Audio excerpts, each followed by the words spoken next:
ada di setiap titik di mana mereka melakukan penyerangan. Kemana fakta-fakta ini perginya Bapak Ibu? Inilah dahsyatnya mereka. Kenapa? Sistem Dajjal. Bapak Ibu, mohon maaf, penjelasan sejauh ini bisa diikuti Bapak Ibu? Agar kita jelas Bapak Ibu. Nah ini yang menuntut saya harus berbicara. Oh ada kebohongan besar. Baik Bapak Ibu, sebelum kita lanjut, ini ada satu tayangan yang tadi saya sampaikan. Ini saya dapatkan dari teman-teman dari luar negeri. Ya, teman-teman dapat dari ZGS. Kita lihat, kita amati Bapak Ibu. Bapak Ibu yang membutuhkan data silakan. Biar kita sama-sama bisa melakukan penelitian. Saya terbuka, saya senang kalau data-data ini di-copy. Semua saya berikan. Kalau perlu satu laptop ini ambil datanya. Tapi jangan laptopnya, saya cuma mau satu. Baik Bapak Ibu. Aduh mohon maaf nih saya membelakangi semuanya Pak Ketua, mohon maaf.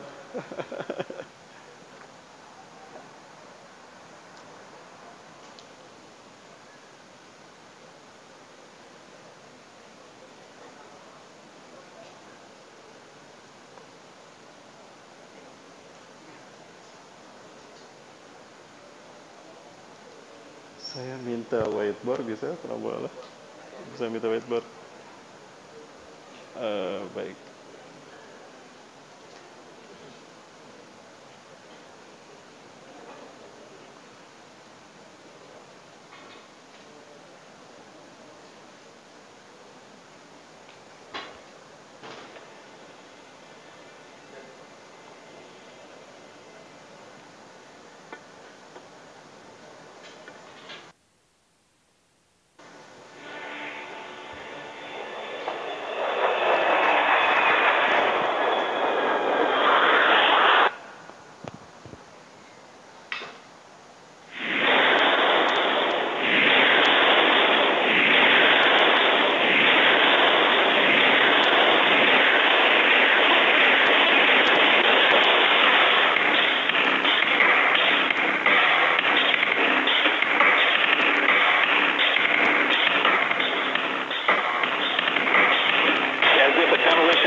Dynamited and blown up. Anybody who's ever watched a building being demolished on purpose knows that if you're going to do this, you have to get at the under infrastructure of a building and bring it down. The way the structure is collapsing, this was the result of something that was planned. It's not accidental that the first tower just happened to collapse and then the second tower just happened to collapse in exactly the same way. How they accomplished this, we don't know. The building collapsed to dust. You don't find a desk. You don't find a chair. You don't find a telephone, a computer. The biggest piece of a telephone I found was half of the keypad, and it was about this big. What happened to the concrete was over? The river was dumped powder 2 million thick. The concrete was just all done. Demolition of those fixtures and emulsions and larger doors to the home. A building was deliberately destroyed by low price staffing to knock it down.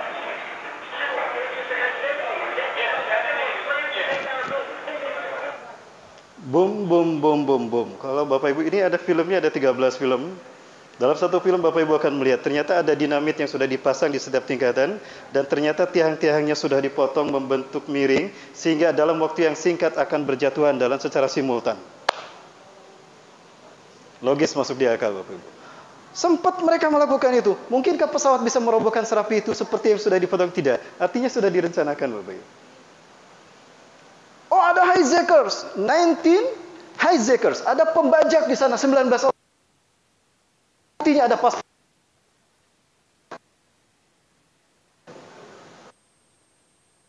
Seperti baru dia.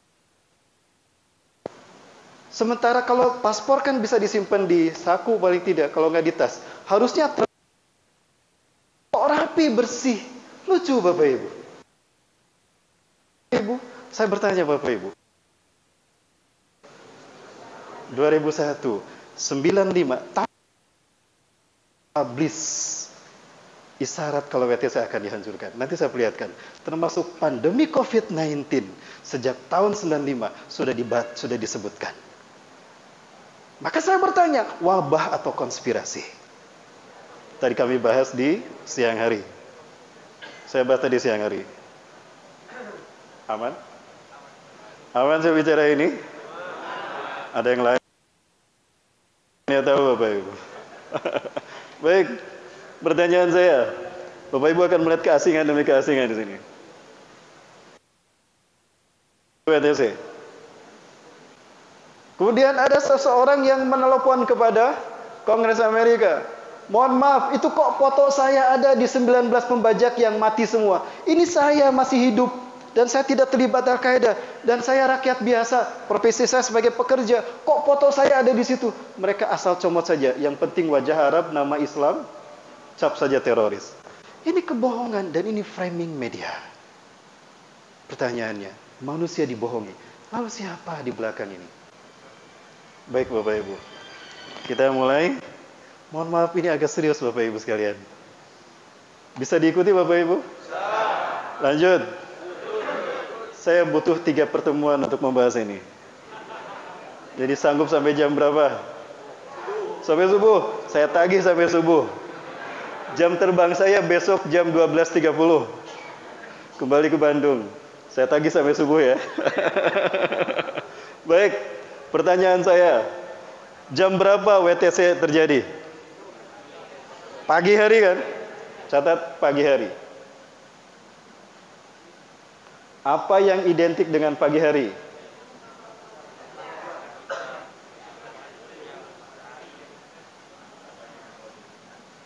Matahari terbit, betul? Catat matahari terbit. Berikutnya, tanggal berapa terjadinya? 11 September.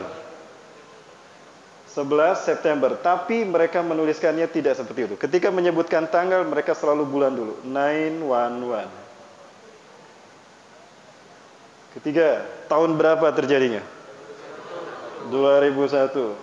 Kenapa harus 2001 Bapak Ibu? Jumlahkan 9 tambah 1 tambah 1 berapa? 11. WTC kalau dilihat dari jarak jauh, tinggi tidak? Seperti angka berapa? Itu momentum pertemuan iblis dan Dajjal di segitiga Bermuda. Mereka mengaku sama-sama sebagai Tuhan yang maha tinggi dan kembar. Yang satu tampak, yang satu tidak tampak. Itulah kata-kata Ajazil iblis.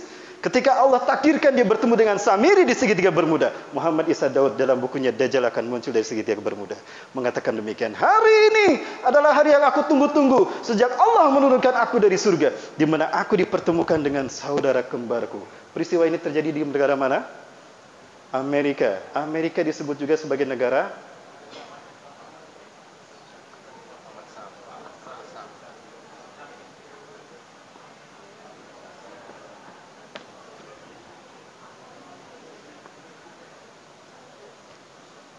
hari ini hari yang aku surga ke dunia karena aku dipertemukan dengan saudara kembarku. Kenapa Ajazil mengatakan? Satu, sama-sama dilahirkan di negeri yang dihancurkan oleh Allah atas perintah Allah melalui tangan malaikat Jibril. Sama-sama diselamatkan oleh malaikat Jibril. Ajazil ketika Al-Haris di Syam Palestina dihancurkan, dia diselamatkan. Saat itu dia masih balita, dibawa ke alam malaikat, maka hidup bersama malaikat. Yang namanya malaikat tidak pernah berbuat dosa, maka seumur hidupnya iblis Ajazil tidak pernah berbuat dosa. La ya'sullaha tarfata 'ainin madam hayatihim. Tidak pernah berbuat maksiat sedikit pun selama dia hidup bersama para malaikat. Setiap 1000 tahun gak pernah maksiat sedikit pun. Naik tuh derajatnya. Hatta ya'tadil bi syafaratil kiramil bararah. Sampai sejajar dengan malaikat yang 10. Dan selihting sama Jibril. Saking takwanya Ajazil. Dosa pertama yang dia lakukan, tidak mau sujud kepada Adam. Di saat itu dia mendapatkan gelar iblis. Sedangkan buka tafsir Al-Baqarah ayat ke-30 atau tafsir surat Al-Kahfi ayat 24 kalau tidak salah terkait dengan iblis, tafsir Ibnu Katsir yang saya buka. Baik Bapak Ibu. Iblis dibawa ke alam malakut. Samiri sama-sama dilahirkan di negeri yang dihancurkan Allah. Samirah dinamakan Samiri, dikaitkan dengan Samirah. Imam Bukhari karena Nawawi Al-Bantani karena lahir di Banten. URB dari Bandung Al-Bandungi. Kalau ada ustadz dari Pekanbaru, Pekanbarui. Karena lahir di Samirah. Samiri.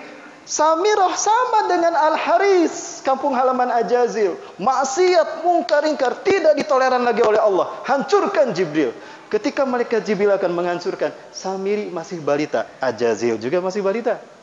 Kalau Ajazil dibawa ke alam malakut, Samiri dibawa ke sebuah pulau. Ada penelitian pulau yang disebutkan, yang dimaksudkan adalah Pulau Socotra di Laut Yaman, ujung Jazirah Arab. Di pulau ini banyak keajaiban. Nanti saya perlihatkan sedikit deskripsi dari gambar atau gambaran dari pulau ini, Bapak Ibu. Baik, Bapak Ibu rahmati Allah Subhanahu wa taala. Sekarang kita bahas Bapak Ibu sekalian. Jadi angka 11 ini menggambarkan berdirinya WTC. Satu hal yang menarik Bapak Ibu. Baik, saya perlihatkan di sini. Saya mengamati saat itu pada peristiwa WTC terjadi. Saya sedang belajar Microsoft, mendalami siapa Bill Gates. Dan sampailah pada kesimpulan kalau Bill Gates ini adalah bagian dari Kabalis, bagian dari Illuminati. Belakangan kita tahu, dia berada di balik pandemi COVID-19 kan? Betul Bapak Ibu? Mencibir saya. Sekarang mana cibirannya? Sudah terbukti kan kalau dia Yahudi? Saya tidak heran kalau ada orang yang tadinya tidak terkenal, tiba-tiba terkenal. Dalam bidang apapun, politik, entertain, bisnis, ekonomi, apapun. Ya, karena sistem yang berlaku sekarang adalah sistem Dajjal. Siapapun bisa terkenal mendadak, siapapun bisa maju mendadak, sukses bisa mendadak, asalkan menjadi bagian dari sistem. Betul? Ya. Itu Bapak Ibu, bisa diikuti termasuk Bill Gates. Ada satu simulasi yang saya lakukan. Ini sekali lagi hanya simulasi saja, tapi ini bisa menjadi clue untuk memahami ini Bapak Ibu.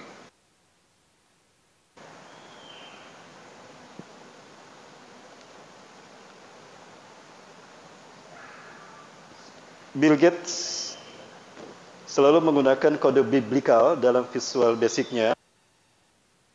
Kode. Dan ini yang saya lakukan Bapak Ibu. Setelah WTC dihancurkan, ribut sebuah rumor di Boston. Ada seorang mahasiswa S2 dari Indonesia yang dosen, kakaknya itu dosen teman saya, cerita. Adiknya menyampaikan berita dari Boston. Kalau di Boston itu ramai seperti ini Bapak Ibu. Bahwa salah satu pesawat yang menabrak menara kembar, nomor penerbangannya itu adalah Q33NY.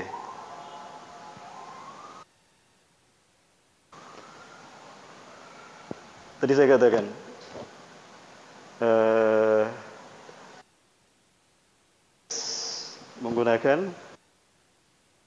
menggunakan kode biblikal dalam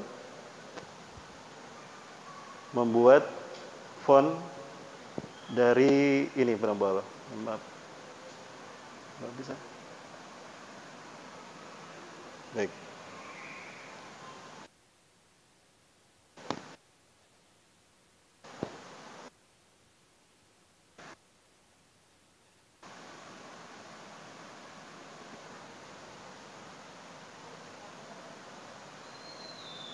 Tidak bisa diblok ya Mas ya?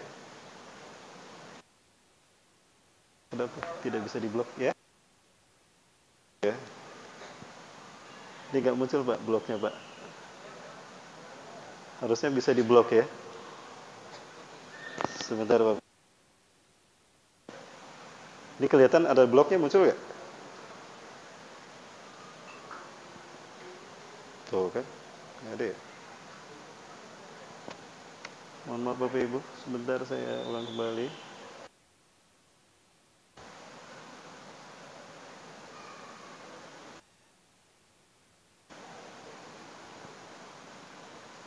Nggak jelas Bapak Ibu.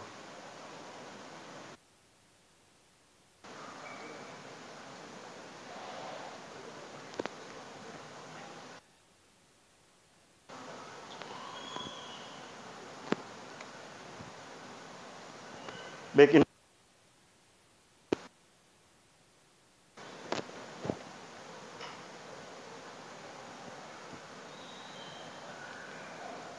beredar rumor di Boston Kalau Q33 ini adalah salah satu nomor seri penerbangan salah satu pesawat yang menabrak Menara Utara WTC. Yang saya lakukan adalah yang kedua ini ke wingdings. Bapak Ibu perhatikan apa yang terjadi. Kita rubah fontnya ke wingdings. Nggak jelas Bapak Ibu, mohon maaf.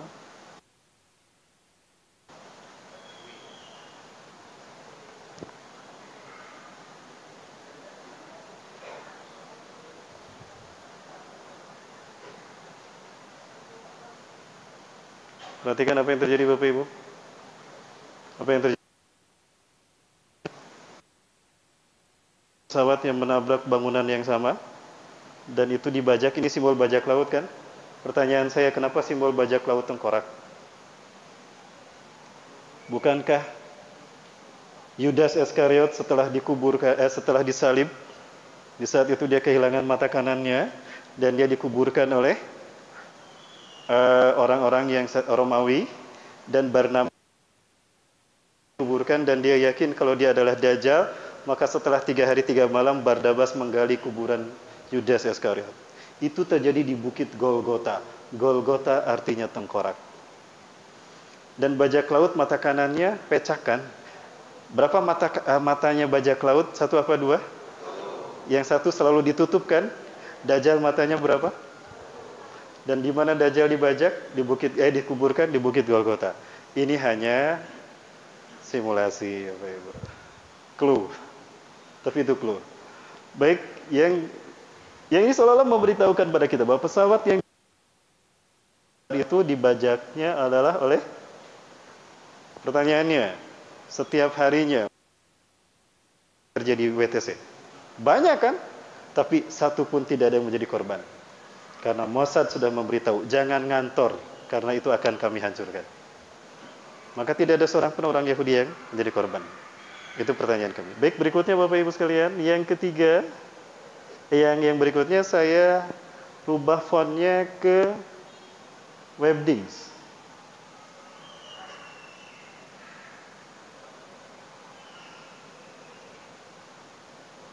Tidak Webdings. Mohon maaf saya agak gaptek Bapak Ibu ya.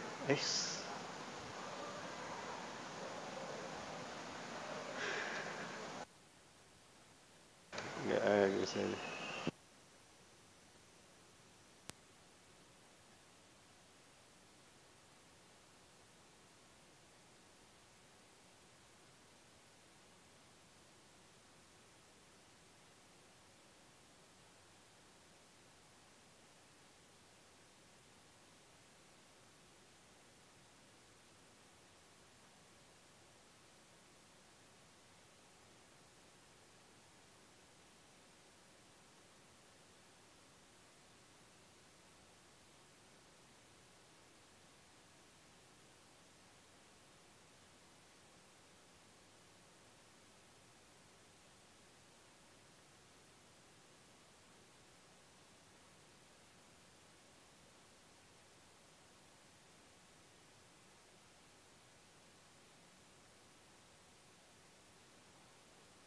Ini simbol yang identik dengan Islam. Pertanyaan saya, betulkah ini simbol Islam? Setahu saya, ini adalah bulan dan ini matahari. Quran surat Fussilat. A'udzubillahi minasyaitonirrajim. Wa min ayatihil lailu wan naharu wasyamsu wal qamar. Dan sebagian dari tanda kekuasaan Allah adalah malam, siang, bulan dan matahari.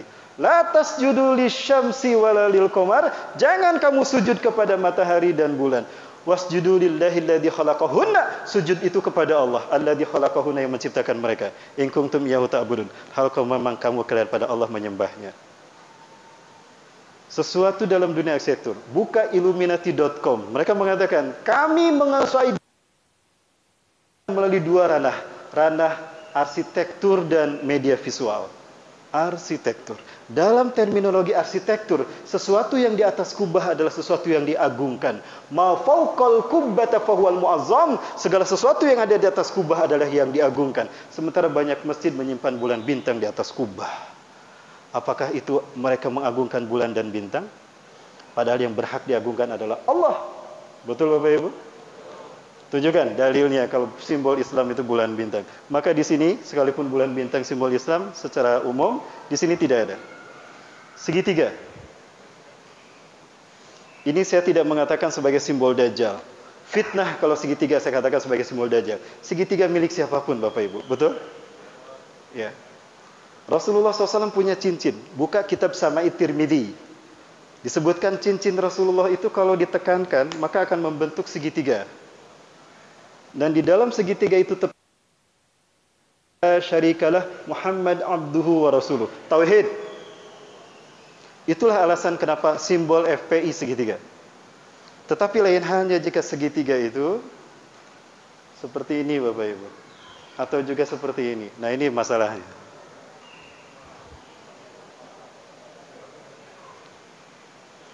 Ini Bapak Ibu sekalian yang mati Allah. Tadinya Allahnya diganti dengan satu mata. Yang matanya satu? Ja. Baik. Lalu apa hubungannya dengan matahari? Matahari adalah benda langit yang unsur terbesarnya apa Bapak Ibu? Api. Baik. Iblis bangsa jin bukan? Allah menciptakan bangsa jin dari apa? Dari api. Matahari, api. Dewa matahari. Siapa dewa matahari itu? Baik, kita buka Quran. Silakan Bapak Ibu buka Quran. Ali Imran ayat 51. Ayat 36. Dan surat Yasin ayat 60-61. Bapak Ibu, setiap kali kita sholat selalu berdoa kepada Allah. Ihdinas siratal mustaqim. Betul? Minimal 17 kali. Apa arti siratal mustaqim? Jalan yang lurus. Seperti apa konteks pemahaman yang jelasnya? Masih blunder jalan yang lurusnya. Baik Bapak Ibu, buka tadi Quran, boleh dibacakan Mas? Surat Ali Imran ayat 51. Ada mik? Yang keras saja Mas. Oke. Baik. Oke, mohon maaf. Pak Bang Arif. Ali Imran 51. Bapak Ibu kita perhatikan. Ini clue kita.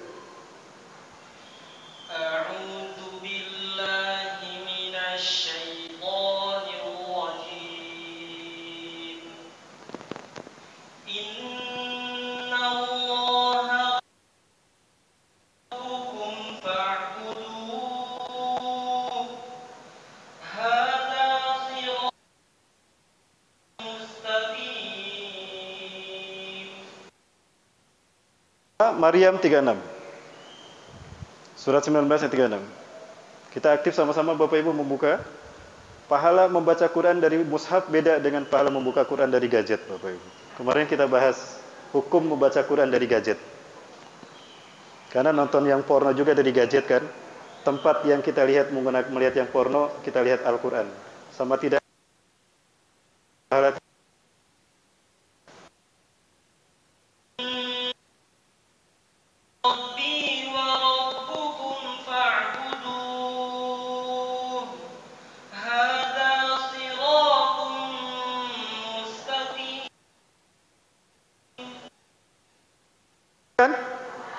Bunyinya innallaha rabbi wa rabbukum.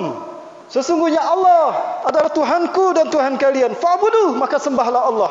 Hadas siratum mustaqim. Inilah siratul mustaqim itu. Berarti arti maksud ketika kita membaca ihdinas siratal mustaqim, tunjukkan kami kepada tauhid. Betul? Berarti siratal mustaqim itu tauhid, menjadikan Allah sebagai satu-satunya Tuhan yang kita. Sekarang kita buka Mas. Surat Al-A'raf ayat ke-16. Ini kata-kata Ajazil setelah dia menjadi iblis. Al-A'raf ayat ke-16. Surat ke-7 ayat 16. Dia menyebutkan siratal mustaqim.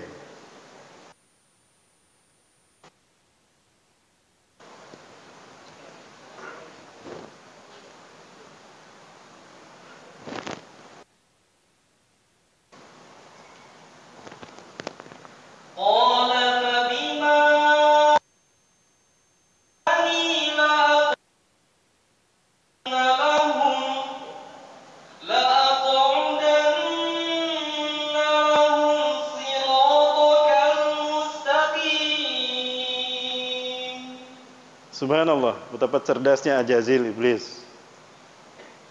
Ya, subhanallah. Maksudnya Allah. Dia berkata, kan Allah bertanya pada Ajazil ketika dia tidak mau sujud kan? Ma mana'aka an tasjuda li Adam idza amartuk? Apa yang menghalangi engkau untuk sujud pada Adam ketika aku perintahkan? Sombongnya keluar. Ana khairu minhu. Aku lebih baik dari Adam ya Allah. Khalaqtani min nar wa khalaqtahu min tin. Engkau ciptakan aku dari api. Dan engkau ciptakan Adam dari tanah. Aku lebih baik dari dia. Sombong kan? Yang dia lakukan, tapi baru walaupun itu dosa yang dia lakukan tidak mau sujud pada Nabi Adam, Allah beri gelar iblis. Tidak mau sujud. Kapan kita melaksanakan sujud? Kalau bukan pada sholat. Betul Bapak Ibu? Tidak sujud kan? Berarti dia mengikuti sunnah siapa? Ajazil tidak sujud disebut iblis. Lah yang tidak sholat? Saya nggak ngomong ya. Maka tidak salah kalau sholat menjadi rukun kedua setelah syahadat. Dan kenapa rukun Islam kelima haji? Ini adalah kaitan tauhid. Sholat parameter, ukuran benar tidaknya syahadat seseorang secara individu. Haji, ukuran benar tidaknya tauhid manusia secara komunal. Maka jika manusia tidak melaksanakan ibadah haji, hilang tauhidnya. Dan apa yang terjadi jika haji tidak dilaksanakan? Tahun ini ada yang berangkat haji dari Indonesia tidak? Allahu Akbar. Berhasil apa yang diinginkan oleh iblis dan dajjal. Konspirasi. Tauhid Bapak Ibu. Inilah pertarungan akhir. Unik Bapak Ibu ya. Unik. Allahu Akbar. Bisa diikuti Bapak Ibu? Mudah-mudahan ini menjadi jawaban bagi mereka yang menghujat saya di YouTube dan di Instagram. Ini jawaban saya. Saya lebih berharga dan lebih gentle jika kita duduk bersama. YouTube bukan punya kita. Instagram bukan punya kita. Betul. Siapa yang punya YouTube dan Instagram? Orang kafir. Dibikin orang kafir. Digunakan orang Islam untuk menghantam umat Islam sendiri. Pantas tidak? Inilah invasi media melanda umat Islam.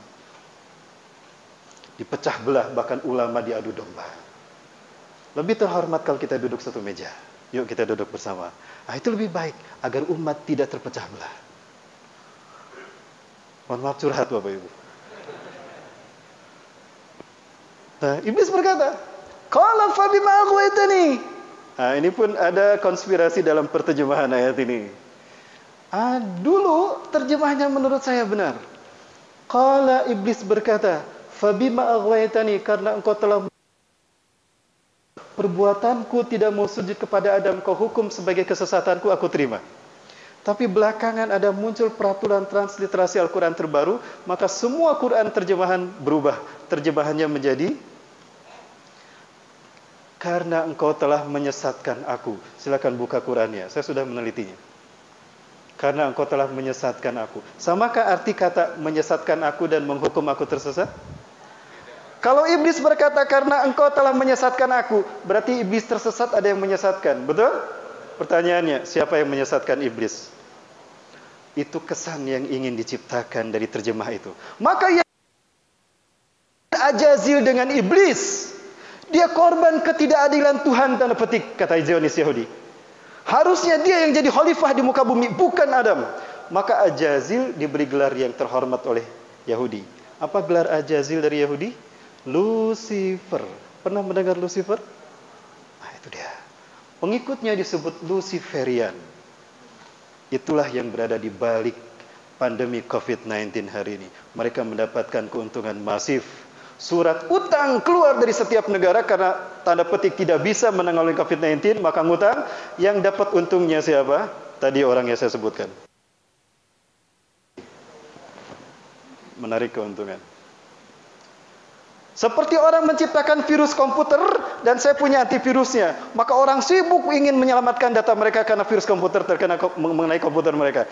Aku punya virusnya, antivirusnya. Mau nggak? Beli sini. Maka mereka beli antivirus yang saya ciptakan. Padahal virusnya pun saya yang menciptakan. Maka yang dapat uang siapa? Subhanallah. Itu Bapak Ibu. Sederhana saja Bapak Ibu. Inilah konspirasi. Bapak Ibu. Nah, terjemah yang benar adalah qala fa bima aghwaytani, karena engkau telah menghukum aku tersesat, aku akan menghalang-halangi manusia dari jalanmu yang lurus. Tadi Siratul Mustaqim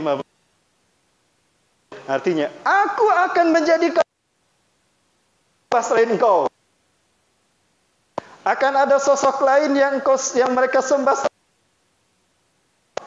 Pertanyaannya, siapa sosok lain yang disembah selain Allah? Dewa, benda yang banyak apinya. Dan siapa yang Allah ciptakan dari api? Iblis. Artinya siapa sosok yang disembah oleh iblis? Yang disembah oleh manusia? Dewa matahari itu iblis. Dan matahari terbitnya di waktu pagi apa di waktu sore? Inilah momentum dihancurkannya WTC. WTC dihancurkan itu merupakan bentuk human sacrifices untuk the God who sweated. Pengorbanan pengucuran darah untuk Tuhan yang ditunggu-tunggu. Begitulah ritual yang dilakukan oleh peradaban kuno sekelas suku Maya. Ya, kemudian suku Inka. Buka peradaban masa lalu. Bapak Ibu, setiap dewa matahari disembah, selalu ada pengucuran darah manusia. Pernah nonton film Apokalipto? Suku Maya diperbudak dan dikorbankan darahnya, bukan? Ada saya filmnya di sini. Hollywood merupakan instrumen Yahudi untuk melakukan cuci otak kepada dunia lewat dunia entertain. Inilah sistem Dajjal, Bapak Ibu. Rapih tidak, Bapak Ibu? Politiknya nyambung dengan entertain, nyambung dengan ekonomi, nyambung dengan finansial keuangan. Nanti kita bahas tentang uang, $1. Tentang uang kertas. Kenapa uang kertas sekarang berada di dunia di mana-mana dan dinar dirham tersingkirkan? Kita bahas nanti uang kertas, Bapak Ibu, terutama $1. Banyak simbol dajjalnya di sana. Subhanallah. Jadi tidak ada ranah dalam kehidupan kita yang tidak disentuh oleh fitnah dajjal, betul? Maka Rasulullah mengatakan, tidak ada fitnah yang lebih besar daripada fitnah dajjal. Termasuk di bidang kesehatan, Bapak Ibu. Vaksin. Nanti keluar undang-undang setiap rakyat harus divaksin. Tapi saya tidak mau direkam untuk berbicara ini. Nanti saya ditangkap. Saya sedang membaca buku perang biologis. Sejarahnya dari dulu, Allahu Akbar. Sejak mereka datang ke Amerika. Dulu penghuni Amerika adalah suku Indian, salah satunya Cherokee. Bagaimana orang kulit putih menghabisi bangsa Indian dengan pandemi. Mereka ciptakan pandemi. Habis tuh 50% dari penduduk Indian. Maka datanglah mereka ke Amerika. Jadi kulit putih bukan pendatang, bukan penduduk asli. Penduduk asli Amerika adalah bangsa Indian. Saya sedang membaca buku. Baca buku Deadly Mist karya Jerry de Grey. Bapak Ibu akan paham kenapa ada pandemi SARS, antraks, Ebola, dan flu burung terakhir COVID-19. Nanti akan ada virus-virus yang lebih berbahaya. Sekarang di Nigeria sudah terjangkit. 48 jam langsung mati. Dan sudah hampir 200 orang meninggal dunia di Nigeria. Dalam 2 hari, Bapak Ibu. Tidak tertolong. Aduh, jadi nakut-nakut. Saya tidak nakut-nakutin, Bapak Ibu. Tapi berbagi rasa takut. Karena saya tidak mau takut sendirian. Tadi kami bahas di masjid Ikhlas. Kalau itu antara wabah dan konspirasi, kita pandang dari kacamata qada dan qadar, tauhid rububiyah. Ya. Ada tidak pandemi COVID-19 di waktu yang sama kita akan mati karena kematian ajal adalah takdir Allah, tidak dipajukan, tidak bisa dipundurkan. Andaikan tidak ada COVID-19, apakah tidak akan ada kematian? Tetap ada. Jadi kenapa harus ditakuti? Allahu Akbar. Jadi kematian itu sudah Allah tetapkan. Jadi COVID-19 bukan penyebab kematian, tapi jalan kematian. Andaikan suspek COVID-19, apakah mereka akan mati dengan COVID-19? Tidak, tapi tetap akan mati, tapi dengan jalan yang lain. Betul Bapak Ibu? Nah, ini tauhid Bapak Ibu. Kita sedang diuji tauhid kita. Tawakal kita kepada Allah. Diuji iman kita tentang qada dan qadar. Tadi kami bahas tuntas di Masjid Ikhlas. Antara wabah dan konspirasi dalam kacamata qada dan qadar. Bapak Ibu bisa diikuti Bapak Ibu ya? Ini ambisi iblis. Dia mengatakan akan ada sosok lain yang disembah selain Engkau ya Allah, yaitu dewa matahari. Pertanyaannya Bapak Ibu, bisakah iblis menyesatkan manusia? Tidak akan sempurna, hanya bisa berbisik-bisik karena dia tidak bisa menjelma. Tidak kelihatan kan? Wih, hati-hati ada setan menggoda kita. Ah, tenang. Orang tenang karena tidak. Artinya iblis membutuhkan sosok sosok nyata yang menjadi kembaran dia seutuhnya, yang orientasi dan ambisinya sama. Siapa dia kalau bukan Samiri? Maka ketika keduanya bertemu di segitiga Bermuda, membuat komitmen bersama untuk menyesatkan manusia. Iblis Tuhan yang tidak tampak dan Dajjal adalah Tuhan yang tampak. Mereka mengaku maha tinggi di hadapan manusia. Maka ketika mereka berdiri sendiri, terlihat seperti WTC gedung kembar kan? Dan itu angka 11. Angka 11 kalau diurai adalah 911. Kebakaran, telepon 911. Bencana, telepon 911. Ya, ada musibah, 911. Maka manusia dibikin bergantung dulu kepada 911, tidak kepada Tuhan. Itulah cara mereka yang sangat sederhana, membuat kita lupa kepada Tuhan kita yang sesungguhnya. Maka yang disebut manusia adalah, baik Bapak Ibu, saya agak capek harus minum dulu, tapi sambil saya minum, Bapak Ibu kita lihat yang satu ini, jangan. Masih ada waktu? Masih ada waktu ya.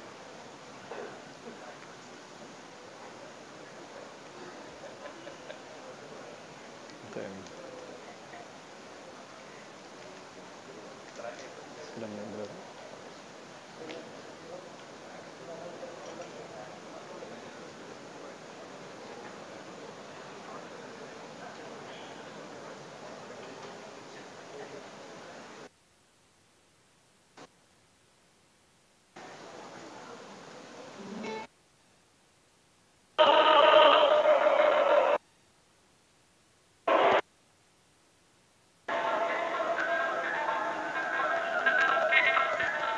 Kayaknya habis baterai ini.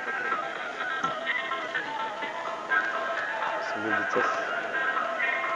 Casan HP bisa ya?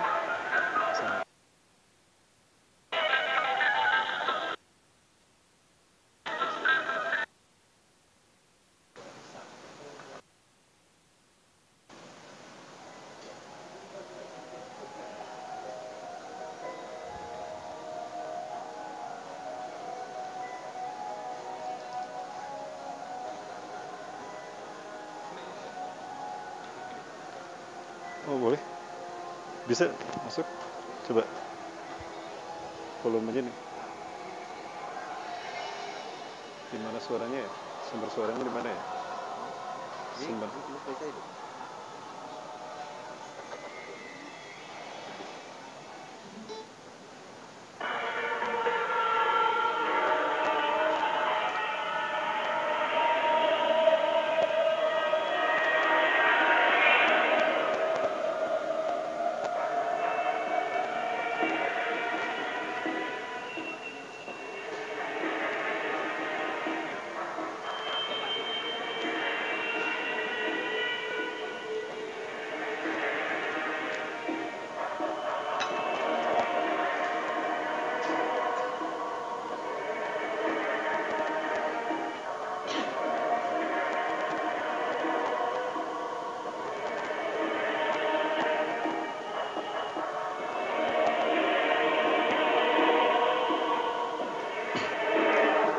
Baik, ini bantahan kami. Ya, saya sepakat dengan apa yang dikatakan oleh siapa? Harun Yahya, bahwa teori Homo sapiens, teori evolusi itu bohong. Manusia tidak diciptakan dari proses evolusi. Pithecanthropus bohong. Kalau manusia merupakan hasil evolusi dari kera, kenapa kebun binatang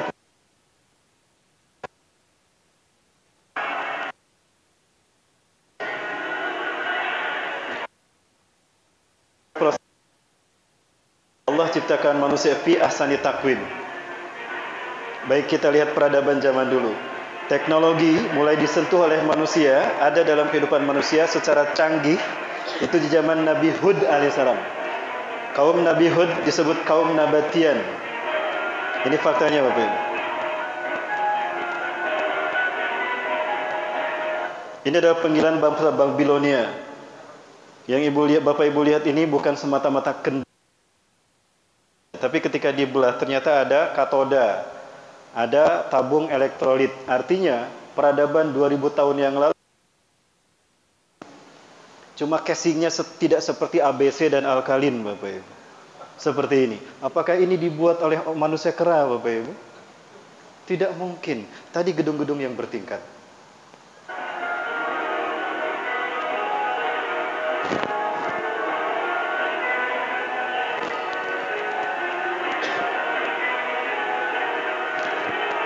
Dan betulkah manusia sudah berjuta-juta tahun yang lalu ada dalam bentuk Pithecanthropus erectus Homo sapiens? Artinya manusia dari dulu mengalami zaman kuno dulu, Paleolitikum, ada Neolitik, batu, perunggu, besi dan sebagainya. Tidak, Bapak, itu pembodohan. Pembodohan. Jangan diajarkan pada anak-anak kita. Yang harus kita ajarkan pada anak-anak kita adalah sejarah yang benar. Siapa yang berbicara tentang peradaban manusia yang benar? Al-Quran. Kurikulum pendidikan tentang sejarah yang benar dan kurikulum pendidikan yang benar. Al-Quran, Bapak Ibu. Ya, kurikulum Al-Quran itu yang terbaik.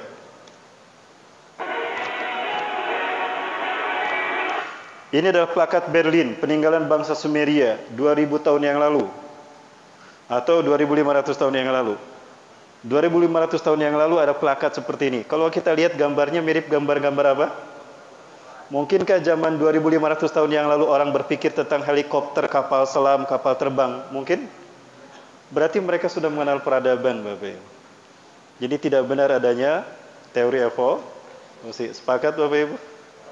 Sepakat. Terima kasih.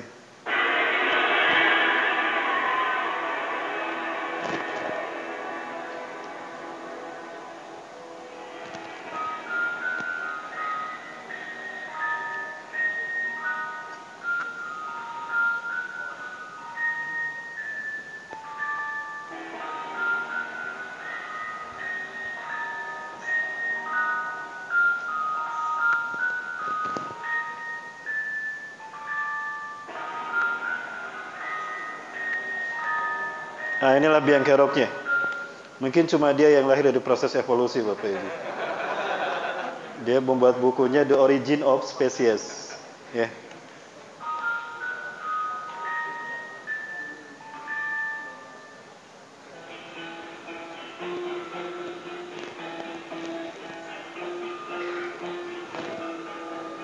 Yang benar tidak ada masa Paleolitikum, Mesolitikum, Neolitikum, Megalitikum, tidak ada. Yang ada adalah masa Sulaiman, sesudah Musa, zaman para nabi. Itulah peradaban manusia yang sesungguhnya. Dan mereka semua muslim.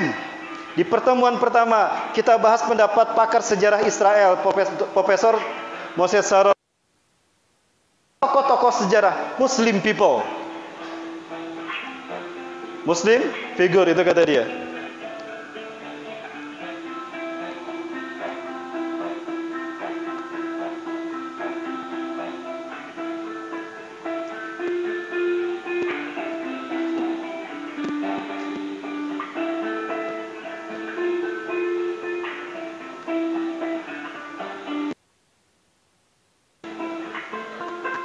Suksesi kepemimpinan para nabi terus berganti dari nabi kepada nabi.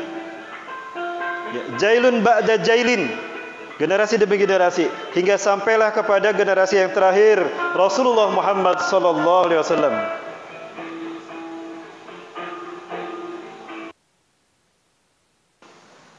Ya. Ini semua dibuat ribuan tahun yang lalu. Apakah ini dibuat oleh manusia purba? Tidak mungkin, Bapak Ibu.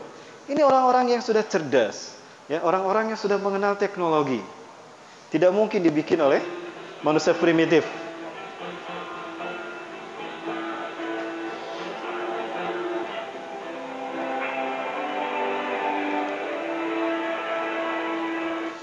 Ustadz, kan ada bukti fosilnya ribuan tahun yang lalu, jutaan tahun yang lalu. Baik, Bapak Ibu dirahmati Allah. Bapak Ibu masih ingat kisah kaum Nabi Musa yang dikutuk menjadi kera? Ada kan? Yang dikutuk menjadi kera. Nah, mereka malu dikutuk menjadi kera. Ada yang berpendapat betul-betul menjadi kera, ada yang mengatakan karakternya saja seperti kera. Saya sependapat juga dengan mereka yang mengatakan benar-benar menjadi kera. Karena malu mereka mengisolasi diri. Pergi ke tempat yang terpencil. Tinggallah mereka di sana sebagai manusia kera. Lalu Allah hukum mereka, Allah balikan, Allah bendam mereka di dalam bumi. Dibalik yang di atas menjadi bawah, di bawah menjadi di atas. Seperti itu Allah menghukum. Sehingga unsur karbon bebatuan yang sudah jutaan tahun yang lalu berada di atas dan mereka di bawah terkubur. Seolah-olah mereka sudah jutaan tahun yang lalu. Sederhana Bapak Ibu. Kemudian yang kedua, jika memang manusia saat itu adalah Pithecanthropus erectus, manusia kera, kenapa fosilnya tidak di mana-mana? Kan manusianya ada di mana-mana. Betul Bapak Ibu? Logika sederhana saja Bapak Ibu. Mohon maaf Bapak Ibu, ini pendapat. Berbeda pendapat tidak apa-apa Bapak Ibu ya. Kita lanjut Bapak Ibu.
Turki Utsmani, dari dinasti Abbasiyah Mulkan sampai Turki Utsmani 1924. Summa takunu mulkan jabariyatan, lalu muncullah mulkan jabariyah 1924 sampai hari ini. Hari ini kita berada di fase yang keempat.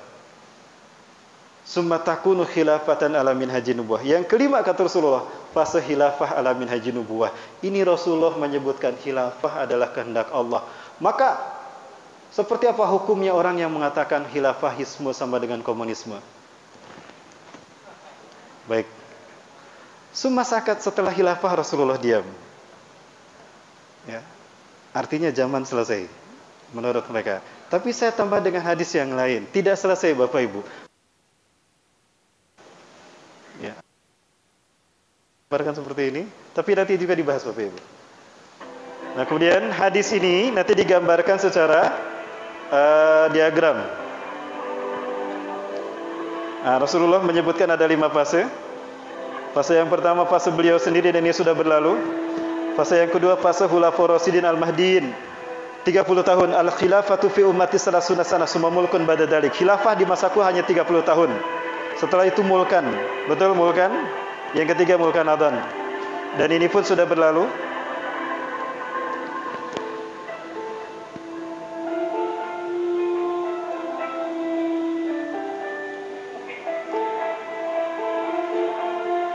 Dan inilah fase yang keempat, fase di mana kita berada hari ini. Dan di fase inilah fase yang terburuk, karena fitnah terburuk Dajjal akan muncul di sini. Karena di fase yang kelima Dajjal tidak akan muncul. Dajjal sudah mati. Dajjal sudah mati. Karena di fase yang kelima Islam zahir seluruh dunia.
Itu Bapak Ibu rahmati Allah. Jadi sudah terlihat dari iblis sampai hari ini.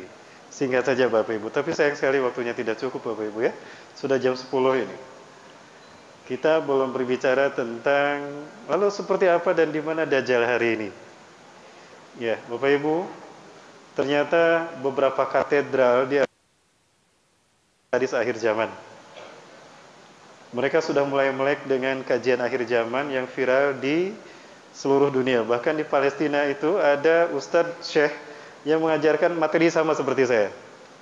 Saya bertemu dengan beliau di Masjidil Aqsa pada Asyar. Kita audiensi dengan beliau. Saya juga menyampaikan tentang akhir zaman. Itu Dr. Yusuf Abu Sunaina. Intinya Bapak Ibu rahmati Allah, Dajjal akan muncul di saat teknologi sudah tidak ada. Nah, Rasulullah SAW sudah menyampaikan bahwa teknologi akan hilang ketika combine disaster, bencana berangkai terjadi. Dan bencana berangkai ini terjadi merupakan bagian dari proses munculnya 10 tanda besar kiamat. Mulai dari terbitnya matahari dari barat, munculnya dukhan, munculnya dabah yang bisa berbicara dengan manusia, kemudian munculnya Dajjal, turunnya Nabi Isa, munculnya Yajuj Majuj, pembenaman bumi bagian barat, timur, dan Madinah. Akhir api menggiring manusia dari timur hingga ke barat. Artinya, dukhan terjadi setelah terbit matahari. Betul demikian. Karena dukhan inilah yang menandai hilangnya teknologi dari muka bumi. Seperti apa teknologi hilang dari muka bumi? Tunggu tanggal mainnya nanti bersama saya Bapak Ibu di jam tayang yang sama. Bapak Ibu sekali lagi, pembahasan ini saya siap detail dari A sampai Z kita bahas peradaban manusia. Tapi saya butuh waktu banyak Bapak Ibu. Di sini saya tidak mungkin menjelaskan secara detail. Bapak Ibu sudah bubar satu persatu karena sudah jam 10 malam. Kalau saya siap sampai jam subuh tadi. Baik, nah untuk melengkapi informasi yang saya sampaikan, alhamdulillah kami bersama Pemuda Akhir Zaman PAS, binaan Ustaz Saiful Bahri dan kawan-kawan, itu membuat stand. Bapak Ibu yang membutuhkan bukunya silakan. Itu referensinya Bapak Ibu yang saya gunakan. Ada banyak yang lain, tapi yang ini juga ada mewakili insyaallah. Di sana ada yang terbaik karya Dr. Muhammad bin Ahmad Al-Mubayyad, Muhammad Ahmad Al-Mubayyad, seorang syekh dari Syam. Itu yang jadi referensi utama. Allah Subhanahu wa taala, jika Bapak Ibu berkenan ingin tahu detail dan terperinci dari A sampai Z, saya siap untuk bersama Ibu-ibu. Bagaimana kalau ada daurah akhir zaman? Khusus aja 3 hari dari pagi jam 9 sampai maghrib atau sampai jam 4. Dari jam 9 sampai jam 4, 3 hari berturut-turut. Kita kupas daurah akhir zaman. Kita adakan, siap? Sampai Z. Dari mulai Ajazil menjadi iblis sampai dengan Dajjal. Di mana pertemuan Nabi Isa dengan Dajjal? Baik. Kalau itu boleh saya bahas? Saya butuh waktu 10 menit, boleh? Atau 15 menit karena ada satu film yang ingin saya perlihatkan. Baik. Baik, ini pembahasan akhir zaman. Ternyata gereja-gereja sudah mulai melek untuk membahas tentang akhir zaman. Ini dia Bapak Ibu.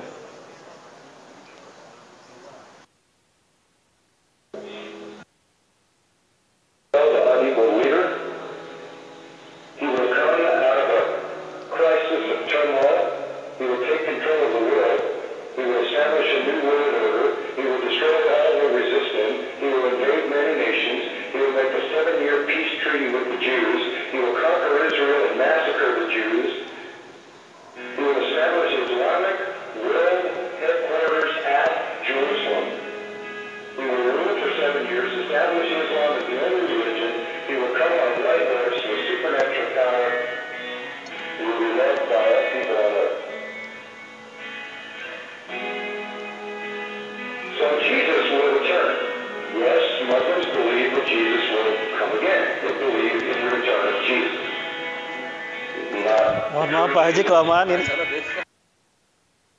Sudah hadir. Sehat selalu Pak Haji.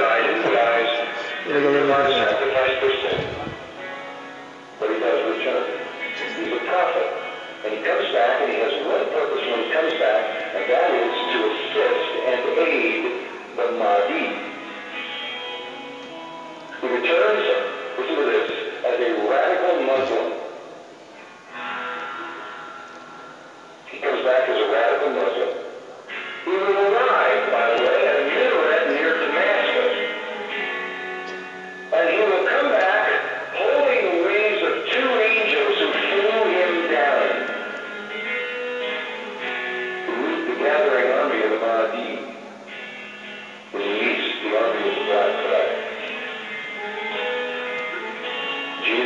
comes back, will pray to the Mahdi. He will acknowledge the Mahdi as his Lord.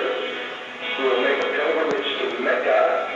He will worship Allah, and thus he will lead all Christians who will follow him to reject their notion of Jesus and accept the real Jesus, who is nothing but a prophet and a man. He will establish worldwide Sharia law. He will become the greatest Muslim evangelist, and he will be the final witness on the day of judgment against non-Muslims. Christians everywhere will affirm that they were wrong, that the gospel is wrong, the New Testament is wrong, he didn't die, he didn't rise, he isn't God, he isn't the Son of God, he himself will come back and misinterpretations and all misrepresentations. Let me quote what the literature says. He will shatter crosses. That's metaphoric for the destruction of the church. A symbol of Christianity being placed in the church. He will kill pigs. He will abolish the tax on non-Muslims because there won't be any living non-Muslims. Can't tax dead people. And then he will do one more thing. He will kill the Islamic Antichrist. He will kill the Islamic Antichrist. Then he will die and be buried by Muhammad, but not until he has destroyed Christianity by revealing who he really is. One of their writings says he espouses the cause of the Mahdi. He is the Mahdi's executioner. He is the Mahdi's enforcer. He is the Mahdi's prophet.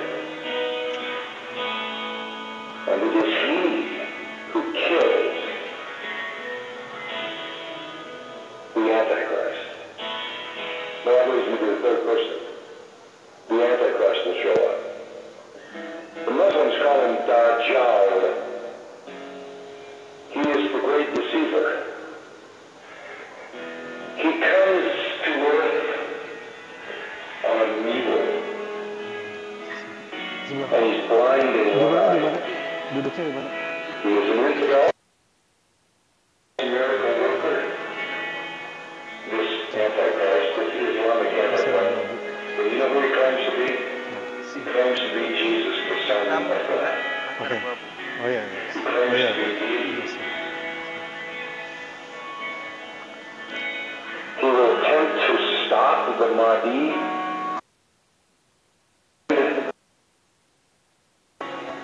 But the true Jesus will slaughter him. This is their view of the true Christ. Our Jesus is their Antichrist. Our Antichrist. Baik Bapak Ibu rahmati Allah. Subhanallah. Gimana Bapak Ibu? Sudah mulai nyambung pembahasan kita tentang Dajjal. Sayang sekali, saya inginnya membahas tentang kenapa harus 2001 Bapak Ibu. Begini, titik balik matahari. Tadi kita sudah membuat clue bahwa ternyata Dewa Matahari itu siapa? Ajazil. Dan dia butuh sosok yang nyata, yang menjadi kembaran dia sepenuhnya. Muncullah Dajjal. Mereka bertemu di segitiga Bermuda. Mereka mengklaim sebagai Tuhan. Simbol Tuhan itu segitiga. Iblis dia tinggal di langit, maka segitiganya ke bawah. Dajjal pun ingin berkuasa seperti penguasa langit. Keduanya bertemu di segitiga Bermuda. Kalau keduanya bertemu menjadi dua tunggal, seperti apa simbol pertemuan mereka?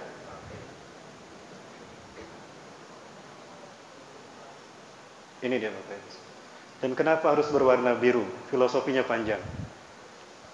Ini yang dikatakan oleh mantan kepala BIN Z.A. Maulani, Allah yarham, semoga Allah merahmatinya. Kami seminar bersama beliau, kami diskusi tentang konspirasi dunia, berangkat dari keyakinan Zionis Yahudi. Ini penelitian panjang sejak PTC sampai 2014 atau 2015. Dan terus kami melakukan penelitian Bapak Ibu. Dan kami share kepada Bapak Ibu sekalian, agar kita paham siapa musuh kita yang sesungguhnya. Dan jangan terkecoh oleh propaganda mereka. Salah satunya adalah COVID-19. Ketika flu burung terjadi, kami sudah menyampaikan ini. Dan alhamdulillah Menteri Siti Fadila Supari berani untuk mendobrak. Tapi akhirnya beliau dipenjara. Saya pun dikriminalisasi. Inilah Bapak Ibu sekalian, perjuangan membela kebenaran. Tapi kita tidak boleh berhenti sampai kita menang atau kita sahid di jalannya. Betul? Yang kedua dan yang ketiga. Ya, baik Bapak Ibu rahmati Allah. Closing dari saya Bapak Ibu. Kita bedah peradabannya secara langsung, secara sederhana karena waktu kita tidak cukup.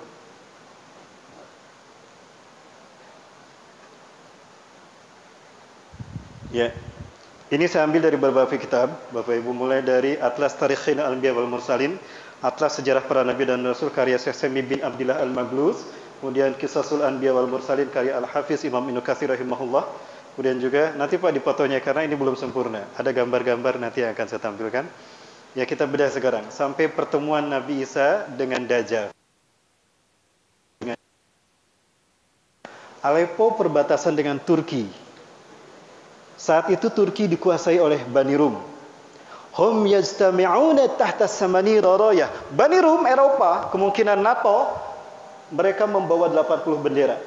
Satu bendera 12.000 pasukan. Berarti berapa jumlah Eropa yang menguasai Turki?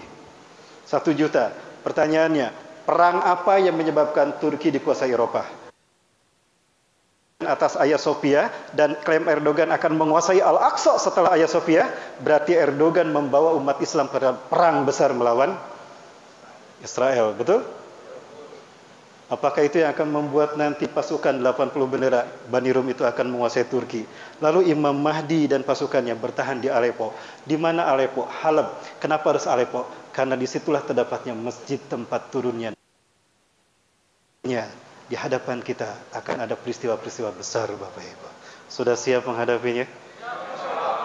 Pandemi COVID-19 hanyalah pembukaan. Dan ada yang lebih dahsyat daripada itu. Selamat datang di pertarungan akhir zaman Bapak Ibu. Inilah yang tadi saya katakan babak final dari pertarungan akhir zaman. Allahu Akbar. Artinya Islam sebentar lagi akan zahir Bapak Ibu. Berarti Imam Mahdi sebentar lagi akan datang. Betulkah Imam Mahdi akan datang? Baik. Yaktatilu salah satu inda kanzikum.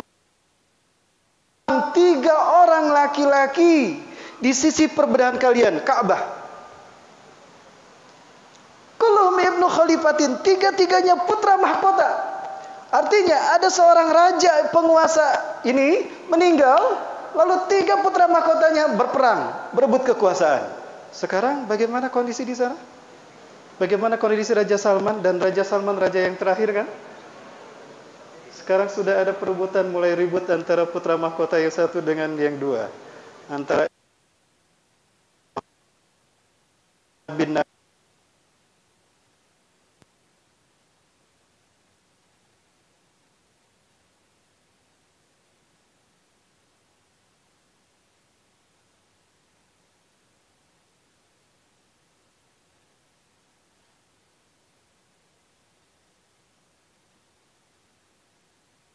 al-thamanina sanawat, yakni hajjajan.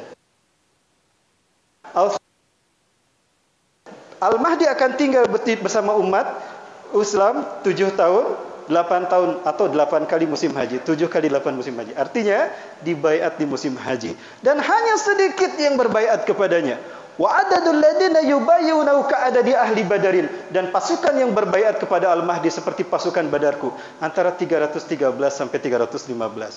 Kok sedikit yang berbaiat? Karena yang beribadah haji sedikit. Apa yang menyebabkan ibadah haji hanya sedikit? Ini? No, wallahu a'lam. Saya disebut. Salahkah jika saya meneliti seperti ini Bapak Ibu? Tujuan dan kita menetapkan posisi kita di mana agar kita menjadi bagian dari petarung akhir zaman tadi. Samakah petarung dengan penonton? Beda. Mau ikutan atau mau nonton? Tadi saya sudah bicara tentang Indonesia, betul? Di mana saya bicara tentang Indonesia? Dan saya di Syam sana, di Palestina sana, mereka mengatakan Indonesia. Sudah saya bahas di mana? Di Masjid Ikhlas, saya bahas itu tadi di Masjid Ikhlas, tentang arti merah putih dalam hadis Rasulullah dan pandangan para ulama. Artinya, jika Erdogan kalah, karena memang Turki akan dikuasai oleh 80 bendera tadi, kemungkinan NATO, maka merah putih yang akan melanjutkan. Betul? Allahu Akbar. Iwafillah Bapak Ibu, bukalah mata hati kita. Kita sedang di ending peradaban, dan kitalah pemainnya di babak final ini. Berarti pemainnya terbaik ya Bapak Ibu. Itulah, tadi saya bahas siapakah yang terbaik. Jawabannya, bukan Nabi, bukan Rasul, bukan malaikat, tapi mereka yang hidup di akhir zaman, yang memperjuangkan Quran dan Sunnah. 5 menit lagi Bapak Ibu. Oke, ini perkiraan sekali lagi Bapak Ibu.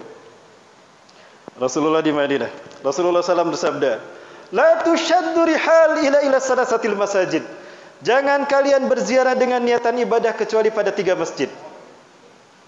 Al-Masjidil Haram, Nabawi, wa Masjidil Aqsa. Dan Masjidil Aqsa. Karena Mekah adalah titik tolak disempurnakan oleh Nabi Ibrahim, Abul Anbiya. Dan kenapa harus Madinah? Madinah adalah titik tolak dakwah tauhid bagi Rasulullah SAW. Dulu ke Madinah, maka dari Madinah dibentuklah ummatan wahidah. Di Mekah hanya dibentuk syahsiah Islamiyah, individu-individu bertauhid. Tidak bisa disatukan karena penetrasi jahiliyah besar. Kafir Quraisy besar tantangannya. Maka hijrah dulu ke Madinah. Di Madinah dibentuk umat. Terjadilah Fathul Mekah. Mekah dan Madinah dikuasai kaum muslimin. Tersebar Islam sampai ke Pekanbaru. Betul? Baik. Sekarang Mekah dan Madinah, terus terang saja. Maka dari mana titik tolak dakwah tauhid untuk membebaskan Mekah dan Madinah? Dari Masjidil Aqsa. Masjid Nabawi untuk Nabi yang terakhir. Lalu Masjidil Aqsa untuk siapa? Al-Mahdi. Dan klaim Erdogan sudah mengatakan, setelah Hagia Sophia, saya akan satu sikap ditunjukkan oleh saya bersedih ketika Hagia Sophia menjadi masjid. Loh, kenapa bersedih Pak Paus? Kenapa Anda tidak bersedih ketika puluhan bahkan ratusan gereja berubah menjadi masjid? Anda tidak bersedih ketika jemaat Anda berbondong-bondong masuk Islam. Kenapa Anda diam saja? Lalu kenapa ketika Hagia Sophia berubah menjadi masjid, Anda bersedih? Hagia Sophia, simbol pertarungan peradaban. Yang pertama kali membebaskan Hagia Sophia dan menjadikannya masjid adalah seorang yang terbaik. Riwayat Imam Abu Daud, Rasulullah SAW bersabda, La tuftahannal Konstantiniyah, fala ni'mal amiru amiruha, wala ni'mal jaisu jaisuha. Dzalikal jais. Sungguh Konstantinopel, pemimpin di muka bumi, adalah pemimpin yang membebaskannya. 25 Jumadil Ula 857 Hijriah bertepatan dengan 29 Mei 1453 Fatih di usia yang ke-22 tahun membebaskan Konstantinopel, dan beliau membuat surat atas namanya Yayasan Muhammad Al-Fatih menjadikan Hagia Sophia yang menjadi masjid. Dan ini bertahan sampai 1924. Setelah 19 museum. Pengadilan negeri Turki memutuskan Hagia Sophia dijadikan museum ilegal. Yang benar adalah masjid. Maka kembalilah Hagia Sophia menjadi masjid. Maka ketika Hagia Sophia menjadi masjid, umat Islam atas peradaban Romawi. Betul? Sebagaimana peradaban yang menang dilakukan oleh Muhammad Al-Fatih. Menangnya Muhammad Al-Fatih, kalahnya kaum salibis. Itu Bapak Ibu. Berarti kaum salibis kalah. Apakah ini tidak akan dibiarkan oleh mereka? Tentu mereka tidak akan membiarkan. Artinya perang salib akan kembali terjadi. Itulah yang membuat Erdogan akan terseret pada perang besar. Tapi Erdogan sudah tahu itu pasti terjadi. Maka dia berani mengatakan setelah Hagia Sophia adalah Masjidil Aqsa. Bapak Ibu, Tidakkah kita melek kita sedang diarahkan pada satu pertarungan peradaban yang akhir zaman ini? Sudah siapkah? Apa artinya? Dajjal akan muncul sebentar lagi barangkali, tapi saya tidak tahu apakah muncul di zaman kita. Ya, pertarungan besar akan terjadi di Aleppo. Ini Turki dikuasai oleh 80 bendera atau 960.000 pasukan Bani Rum. Kita di zaman Erdogan, lalu kemana Erdogan? Apakah dia gugur ketika mempertahankan Turki atau dia bergabung dengan Hamas? Ya, Hamas di sini Palestina. Ini Suriah dan di sini Aleppo. Dan di sini Aleppo inilah terdapat masjid disebut Masjid Umayyah bin Abi Sufyan. Inilah Masjid Umawi. Dan di masjid inilah terdapat menara Isa bin Maryam. Di sinilah Nabi Isa akan turun. Saat itu umat Islam sedang sholat. Wa antum takumuna salat al-fajr. Wa qad uqimatis shalah. Kalian sedang bersiap. Wa imamukum minkum. Imamnya adalah kalian, Imam Mahdi. Wa qad uqimatis shalah. Lalu Imam Mahdi meluruskan, istawu sufufakum tarasu wa tadibu. Falamma yusawwu sufufakum, maka tatkala fanazala Isa bin Maryam ala janahain malaikain indal manaratil bayda, maka turunlah Isa bin Maryam memegang dua sayap malaikat di sisi menara. Para ulama ahli hadis ada di Masjid Aleppo dan ini ada di Suriah di sini. Berarti pertemuan yang dekat antara pasukan Imam Mahdi, perang menggunakan teknologi yang terakhir, di mana nuklir akan digunakan terakhir kali. Setelah itu tidak ada lagi perang nuklir karena ada hilangnya teknologi. Karena Dajjal muncul dari Khurasan. Nah, Khurasan sebelah sini. Nanti kita bahas Khurasan, Bapak Ibu. Pasukan Dajjal 70.000 orang. Itu nanti kita bahasnya. Waktu kita tidak cukup, saya janji 5 menit. Bapak Ibu, kemudian setelah Nabi Isa turun, ya Nabi Allah, sholilana. Mari Nabi Allah, imami kami sholat. Apakah Nabi Isa menjadi imam sholat? Quran, surat Ali Imran ayat 81-82. Nabi Isa menolak untuk menjadi imam. La, taqaddam, Imam Mahdi didorong. Taqaddam, Anda ke depan. Hadihi uqimat lak. Salat ini dikumandangkan untuk Anda. Inna ba'dakum li ba'din umara. Sebagian kalian pemimpin bagi sebagian yang lain. Tuqmatullah hadhil ummah, kemuliaan yang Allah berikan pada umat ini. Maka Nabi Isa salat di belakang Imam Mahdi. Surat Ali Imran ayat 81-82. Itu alasan kenapa Nabi Isa tidak menjadi imam. Kemudian selesai sholat berjamaah, iftahil bab, buka pintu masjid ini. Pun dibuka, maka tampaklah Dajjal dengan 70.000 pasukan Yahudi dari Isfahan, Iran. Lalu apa yang terjadi? Nantikan episode berikutnya bersama saya, Bapak Ibu. Sudah jam 10 lebih, setengah 11, Bapak Ibu. Saya siap sampai subuh, tapi tidak mungkin ya kita sampai subuh, Bapak Ibu.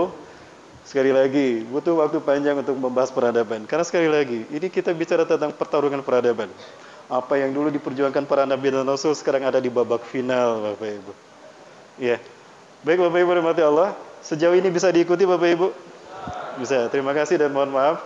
Ini penelitian saya. Saya sempat membukukan Bapak Ibu. Baru 2 bab tokoh-tokoh yang saya temui meninggal dunia. Referensinya pun hilang. Saya takut untuk melanjutkan. Bukan saya pribadi, saya takut pada orang-orang di belakang saya. Mereka belum siap untuk berjuang dan gugur di medan perang. Maka cukup saya sendiri. Akhirnya saya tidak melanjutkan buku yang saya tulis. Biar saya sampaikan dari kajian ke kajian sampai saya di tempat di mana kita berjihad. Insya Allah kita akan hijrah ke bumi, hijrah para Nabi dan Rasul. Maka jangan lupa, tekadkan dalam hati kita, ya Allah, berikan kesempatan kepadaku untuk hijrah ke bumi Syam. Baik imannya di akhir zaman. Ya, alladzina afdalu imanuhum humul ladina yuhajiruna ila biladi Syam. Mereka yang terbaik imannya di akhir zaman adalah yang hijrah ke bumi Syam. Apakah Pekanbaru harus ditinggalkan? Nantikan jawabannya di episode yang akan datang. Terima kasih Bapak Ibu. Mohon maaf sudah jam 10:30. Ini adalah pertemuan terakhir saya, makanya mohon maaf saya mengambil waktu panjang. Besok saya kembali ke Bandung, Jawa Barat, karena berikutnya saya harus ke Palembang, Bapak Ibu. Insya Allah, safari dakwah saya ada misi utama. Saya ingin menyeru para pemuda ini. Karena yang akan menjadi pelaku kebangkitan Islam para pemuda. Ingat, para pemuda, kami sudah latihan samurai dan panah Pak di Bandung Pak. Kita latihan pedang, karena itu yang akan terjadi. Karena Islam akan zahir di saat teknologi tidak ada. Maka kita kembali kepada perang manual untuk menjadi pasukan yang terbaik. Mohon maaf Bapak Ibu apabila ada kekurangan yang sudah saya sampaikan, itu hanya pendapat saya. Kita berbeda pendapat, silakan. Yang jelas kita belah, betul? NKRI. Baik, Bapak Ibu yang dirahmati Allah, kita tutup dengan doa bersama-sama agar kajian kita ini berkah.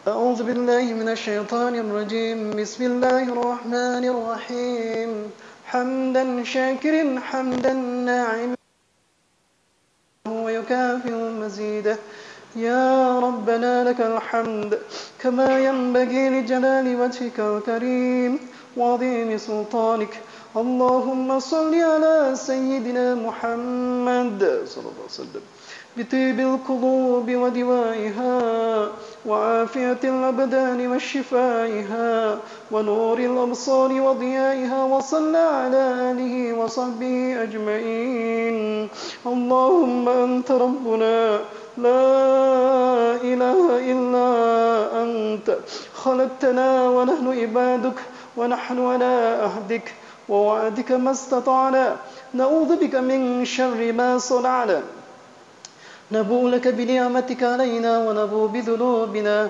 فاغفر لنا فإنه لا يغفر الذنوب إلا أنت اللهم اهدنا وإلى صراطك ذلك الكريم يا أكرم الأكرمين ويا أرحم الراحمين اللهم اعكس قلوب العلماء اللهم اعكس قلوب العلماء والزعماء والمسلمين من نومهم ومن غفلتهم العميقة واهدهم سبيل الرشاد الإسلام والمسلمين وأذل الشرك والمشركين وانصر ودمر أعداءك أعداء الدين وكنا والمسلمين من شر مصائب الدنيا والدين اللهم أنقذ المستضعفين من المسلمين في سوريا اللهم أنقذ المستضعفين من المؤمنين في فلسطين من المؤمنين في روهينيا وفي أويغور وفي كل بلدان المسلمين عامة اللهم يا ذا القوة المتين اللهم يا ذا القوة المتين يا عزيز يا جبار يا حكيم ارفع هذا الوباء وبا فيروس كورونا من بلادنا هذا إندونيسيا خاصة ومن كل بلدان المسلمين عامة اللهم إنا نسألك من قول وعمل ونعوذ بك من النار